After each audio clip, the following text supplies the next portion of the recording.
ఆంధ్ర రాష్ట్రంలోని చిత్తూరు జిల్లాలో ద్రౌపది ఆలయాల్లో యామినిగాపల్లెలో ద్రౌపది ఆలయం ఉంది.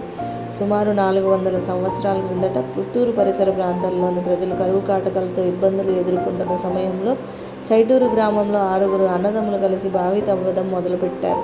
అలా త్రవ్వుతుండగా ద్రౌపదీదేవి చెక్క రూపంలో విగ్రహం బయటపడింది. అదే రోజు రాత్రి చిన్నవాడైన చిన్నతమ్మికి ద్రౌపది మాత కలలో కనిపించి తనకు ఆ దేవాలయాన్ని నిర్మించమని ఆజ్ఞాపించింది. మర్నాడు నిద్ర లేవగానే చిన్నతమ్మి తన కల గురించి అన్నదమ్ములకు చెప్పగా, మన దగ్గర ఆలయాన్ని నిర్మించే ధనం లేదు కాబట్టి అమ్మవారి విగ్రహాన్ని పట్టుకుని ఊరూరా తిరుగుతూ విరాళాలు సేకరించుదామని చెప్పారు.